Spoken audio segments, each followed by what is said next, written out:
इंद्रगंज थाना क्षेत्र के तीखा रेस्टोरेंट में तोड़फोड़, शान शौकत रेस्टोरेंट के मालिक का फोड़ा सिर। विवाद के बाद दोनों पक्षों को लेकर थाने पहुंची पुलिस।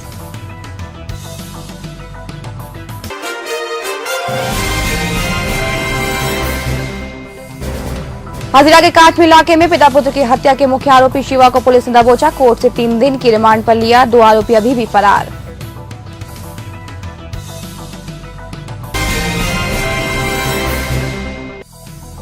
और शादी का झांसा देकर युवक ने कॉलेज छात्रा से किया दुष्कर्म। पुलिस ने पीड़ित छात्रा की शिकायत पर आरोपी युवक को किया गिरफ्तार। महिला थाना पुलिस ने की कार्रवाई। नमस्कार, मैं हूं शहनाज और आप देख रहे हैं एस न्यूज। और अब खबरें विस्तार से। खाना पैक करने में देरी क्या हुई, ग्राहक ने रेस्टोरेंट में ही तोड़फोड़ शुरू कर दी। शिंदे की छावनी चौराहे पर बुधवार की रात हुई तोड़फोड़ की एक घटना तीखा रेस्टोरेंट में हुई है। बताया जा रहा है कि कार में सवार होकर आए युवकों ने इस घटना को अंजाम दिया। वहीं तीखा रेस्टोरेंट के पड़ोस में स्थित शान शौकत रेस्टोरेंट का मालिक राकेश शिवहरे सिर में चोट लगने से घायल हो गया है। इंद्रगंज थाना क्षेत्र के तीखा रेस्टोरेंट का टूटा पड़ा ये कांच और फर्नीचर बुधवार की रात यहां जमकर की गई तोड़फोड़ के बाद का नजारा है। दरअसल तीखा रेस्टोरेंट में कुछ लोग खाना पैक कराने आए, जिसमें समय लगने पर पड़ोस के शान शौकत रेस्टोरेंट के मालिक राकेश शिवहरे ने खाना जल्दी पैक कराने के लिए कहा। इसी बात पर दोनों के बीच विवाद हो गया और बात मारपीट और दुकान में तोड़फोड़ तक पहुंच गई, जिसमें शान शौकत रेस्टोरेंट के मालिक का सिर रॉड से हमला कर फोड़ दिया गया। बताया जा रहा है कि तीखा रेस्टोरेंट और शान शौकत रेस्टोरेंट के आपसी विवाद के चलते मामले ने बड़ा रूप ले लिया। एक्चुअली बात ये थी, इसकी क्या शुरू से हमारी नहीं बनती थी, तो इससे कोई ज़्यादा बात नहीं करता था। तो लेकिन आज कोई पापा का जान पहचान का रिश्तेदार का आया हुआ था, तो वो काफ़ी टाइम लगा रहा था खाना बनाने में। तो पापा को ज़बरदस्ती लेके गया कि अंकल प्लीज़ आप थोड़ा सा बोल दिए, आपके बगल में आए तो शायद जल्दी कर देगा। तो उस पापा ने बोला कि भैया थोड़ा जल्दी। अब हम क्या, फिर उसने गाली गलौज में कहा अब हम क्या यहाँ पे हमारे लिए खड़े हैं क्या? कौन लगा? वो दुकानदार ने गाली में, दारू पिया हुआ था वो। अब ये चीज़ उसको तो समझ में आई नहीं। तो अब पापा ने कहा देख भाई तू दारू पिया हुआ है, ऐसे मत बोल। फिर पापा ने कहा कि तू इनका जल्दी पैक कर दे, फिर अपन बाद में बात करेंगे। फिर उसके बाद वो पापा ने कुछ नहीं कहा, पापा अपनी दुकान पे आ गए। फिर उसके बाद वो आया, माँ बहन की गाली गलौज करने लगा, तो पापा ने भी भैया सुना दी उसको। फिर उसके बाद 2-3 लड़के आए और पापा को मारना शुरू कर दिया। फिर इतने में तो हमारा पूरा स्टाफ रहता ही है। फिर क्या 2-3 लोग, सब लोगों ने बीच बचाव किया। उसके बाद पापा को एक जने ने सर में डंडा मार दिया। बस यही बात थी उसकी। वहीं नदी गेट के पास पुलिस चौकी होने के बाद भी काफी देर तक पुलिस मौके पर नहीं पहुंची। पुलिस के पहुंचने तक खाना पैक कराने आए युवक तोड़फोड़ कर फरार हो चुके थे। इंद्रगंज थाना पुलिस ने घटनास्थल पर पहुंचकर मुआयना किया और दोनों पक्षों को थाने ले जाकर उनके बयान दर्ज किए। जैसी मुझे जानकारी मिली है कि ये शान शौकत पे जो राकेश शिवहरे हैं और ये तीखा रेस्टोरेंट है। ये तीखा रेस्टोरेंट पे कुछ लड़के आए हुए थे, जानकारी नहीं कौन लोग थे, कुछ ऑर्डर देने के लिए। उस ऑर्डर की पार्सल में लेट हो रहा था। उस बात को लेकर के उन्होंने शान शौकत वाले उनसे कहा कि भाई साहब आपको जल्दी करवा दो। वो यहाँ पे बताने आए, क्योंकि इनकी आपस में पहले से अनबन में, आपस में अच्छे मधुर संबंध नहीं है, इस बात पे इनका आपस में विवाद हो गया।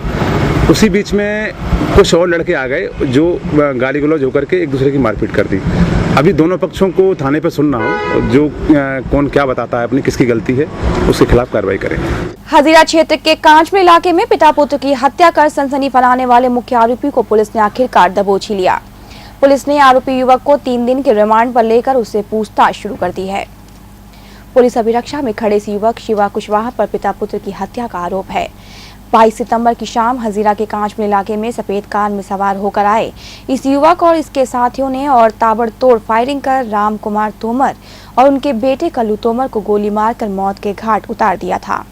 गत सप्ताह हजीरा थाना क्षेत्र में राम कुमार और उसके लड़के कल्लू की गोली मारकर हत्या कर दी गई थी। इस प्रकरण में जो मुख्य आरोपी था शिवा कुशवाहा, उसको पुलिस ने पुलिस रिमांड पर लिया है और इससे पूछताछ की जा रही है। इसमें जो 302 का अपराध है, इसमें मुख्य हमने 4 आरोपी गिरफ्तार कर लिए हैं। 2 नामजद आरोपी अभी शेष हैं और बाकी कुछ नाम विवेचना में बड़े हैं और उनकी भी गिरफ्तारी की जानी है।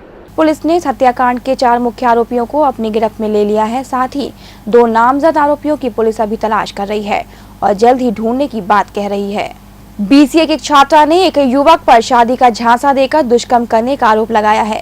पीड़ित छात्रा की शिकायत पर पुलिस ने आरोपी युवक को अपनी गिरफ्त में लेते हुए मामले की जांच शुरू कर दी है। ग्वालियर के महिला पुलिस थाने में खड़ी इस कॉलेज छात्रा का घास मंडी में रहने वाले बृजमोहन शुक्ला पर आरोप है कि वो उसे शादी करने और साथ जीने मरने के सपने दिखाता रहा और इसी आड़ में महीनों तक किराए के घर में दुष्कर्म करता रहा, लेकिन शादी करने के लिए जोर देने पर वो मुकर गया। पीड़ित कॉलेज छात्रा ने अपने साथ हुए इसी धोखे के लिए आरोपी बृजमोहन के खिलाफ कार्रवाई की मांग की है। मुझे शादी का झांसा देके मेरे साथ दुष्कर्म किया गया है। बृजमोहन शुक्ला जो कि 9 महिला घास मंडी के रहने वाले हैं, उनके द्वारा एक मूर्ति प्रतिष्ठा के दौरान मेरी बृजमोहन शुक्ला से मुलाकात हुई थी। उसके बाद फिर हम लोगों की बातचीत होने लगी। फिर एक दिन बृजमोहन मुझे प्रपोज करके बोलते हैं कि मैंने लक्ष्मीपुरम कुलश्रेष्ठ जी के मकान में कमरा ले रखा है और हम लोग शादी करके वहीं रहेंगे। साथ में ले गए। उसके बाद 3-4 दिन तो ठीक ठाक चलता रहा। उसके बाद मेरे साथ ज़बरदस्ती की गई। मैंने शादी के लिए बोला तो कहते रहे कर लेंगे, लेकिन फिर भी 1 महीने तक यही क्रम चलता रहा।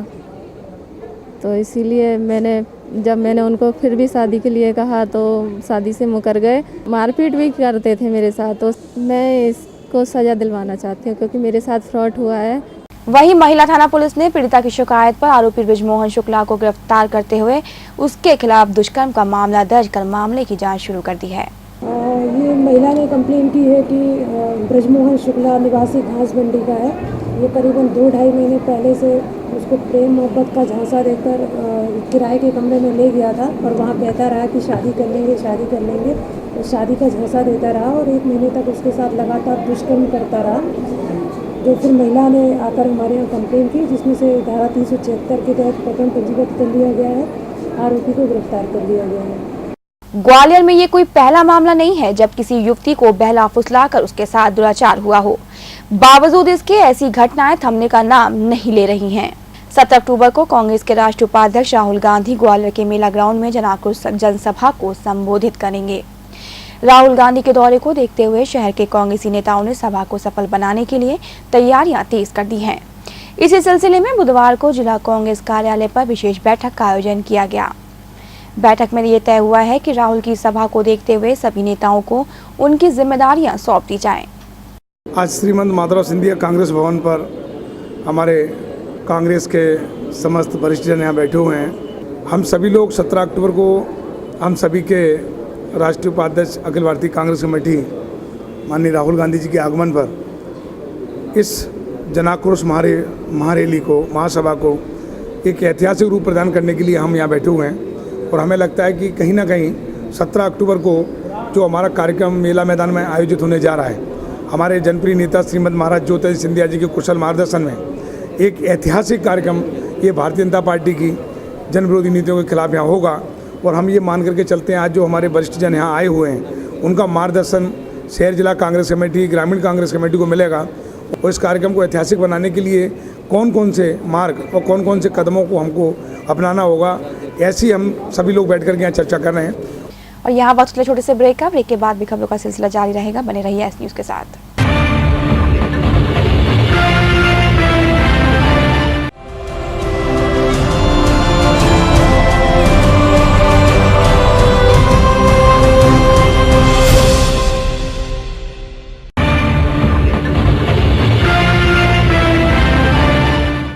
और ब्रेक के बाद एक बार फिर आपका स्वागत है और रुक करेंगे खबर की ओर। डबरा के जंगीपुरा इलाके में बुधवार की सुबह एक नवविवाहिता की संदिग्ध परिस्थितियों में मौत हो गई। घटना की सूचना मिलते ही मौके पर पहुंचे पुलिस अधिकारियों ने फॉरेंसिक एक्सपर्ट की मदद से जांच पड़ताल की और शव को पीएम हाउस पहुंचा दिया। विवाहिता की मौत से गुस्साए मृतका के परिजनों ने यहां ससुराल जनियों के साथ मारपीट भी कर दी और उन पर दहेज की मांग करते हुए हत्या का आरोप लगाया है। शादी के टाइम पे जो इन्होंने डिमांड रखी थी वो हमने पूरी की। उसके बाद लगातार ये इसकी सास और ससुर ये प्रेशर बनाते रहे कि हम इनकी पूर्तियाँ और करें, जो कि पारिवारिक रूप से हम इतने सक्षम नहीं थे कि इनकी पूर्ति कर पाते। और उसका परिणाम ये निकला कि इसको बहुत ज़्यादा प्रताड़ित करने लगे लड़की। आज सुबह 9 और 10 के बीच में इन्होंने एक राय होकर के परिवार ने लड़की को मारा है और फिर ये प्रयास किया है कि इसकी आत्महत्या में तब्दील कर सकें, तो इसको हैंग टंगा हुआ दिखाया है इन्होंने। पुलिस ने इस पूरे मामले को गंभीरता से लेते हुए मृतका के ससुरालियों को हिरासत में ले लिया है और मर्ग कायम कर मामले की जांच प्रारंभ कर दी है। भारती त्रिवेदी वाले घटनास्थल पे आया था। प्रथम दृष्टया उसमें घटनास्थल पर जो साक्ष्य मिले हैं वो स्वयं के द्वारा आत्महत्या के साक्ष्य मिले हैं। बाकी उसमें अपन ने कुछ चीज़ें प्रिजर्व करवाई हैं, वो पीएम के दौरान आ जाए। परिवारजनों ने हत्या की आशंका जताई, आरोप लगाया? नहीं, वो परिवार ने जो हत्या की आशंका जो बताई है वो है ना जांच का विषय एसडीओपी साहब का है। वैसे जो उसमें जो गर्दन पे मार्क वगैरह मिले हैं उस हिसाब से प्रथम दृष्टया वो स्वयं के द्वारा आत्महत्या किया जाना पाया गया। ये भारती त्रिवेदी नाम की महिला के संबंध में सूचना मिली थी कि उसके द्वारा फांसी लगा ली है। उस सूचना पर थाने से प्राप्त होने के बाद स्पॉट पे गया था और स्पॉट पे जाने के बाद डॉक्टर एफएसएल डॉक्टर को बुला लिया गया था, तहसीलदार साहब को बुलाया, पंचायतनामा लाश भी हो चुका है और डेड बॉडी पीएम के लिए भेज दी। इस संबंध में थाने पे मर्ग कायम कर लिया है, मर्ग कायम करके जांच में ले लिया गया है। दूसरा, परिजनों ने आरोप लगाया कि लड़की को समय समय पे दहेज के लिए तंग किया जाता था और जो लड़का डॉक्टरी कर रहा है उसके लिए क्लिनिक खोलने के लिए पैसा मांगा। देखिए, अभी लड़के वालों की तरफ से मुझे कोई लिखित में ऐसी कोई आवेदन पत्र या शिकायत नहीं मिली है और जांच के दौरान उनके कथन लिए जाएंगे, जो भी साक्ष्य आएगी उस हिसाब से कार्रवाई की जाएगी। महिला की मौत हुई है या उसने आत्महत्या की है ये तो जांच के बाद ही पता चल पाएगा, लेकिन पुलिस अभी सभी एंगलों से मामले की जांच कर रही है और पुलिस की माने तो जल्द ही इस पूरे मामले को सुलझा लिया जाएगा। भिंड जिले में 2 साल पहले हुए दोहरे हत्याकांड के एक मामले में हाईकोर्ट की ग्वालियर खंडपीठ ने आईजी गाजीराम मीणा को राहत दी है। इस मामले में उनके द्वारा लगाई गई याचिका को भी स्वीकार कर लिया गया है। वर्ष 2002 की 13 जनवरी के दिन रौन थाना क्षेत्र के बोहरा गांव में पुलिस मुठभेड़ के बाद 2 युवकों की मौत हो गई थी, जिसे लेकर जमकर बवाल हुआ। मृतकों के परिजनों ने इस मुठभेड़ को फर्जी बताते हुए एक याचिका कोर्ट में लगाई थी। जिला एवं सत्र न्यायालय ने इस मामले में हुई न्यायिक जांच में तत्कालीन एसपी गाजीराम मीणा को दोषी ठहराया था, जिसके खिलाफ मीणा हाईकोर्ट चले गए थे। हाईकोर्ट ने इस मामले में जुडिशियल जांच को निरस्त कर उनकी याचिका स्वीकार कर ली है। मीणा जो आईजी हैं उनका जो याचिका है वो आज माननीय उच्च न्यायालय द्वारा स्वीकार कर ली गई है। मामला उससे संबंधित था, एनकाउंटर से संबंधित, और उस एनकाउंटर में उनके विरुद्ध एफआईआर दर्ज करने के पहले ऑर्डर किए थे कोर्ट में, लेकिन बाद में पता चला कि एफआईआर पहले दायर हुई थी और उसके बाद इन्वेस्टिगेशन हुआ था, कार्रवाई हुई थी।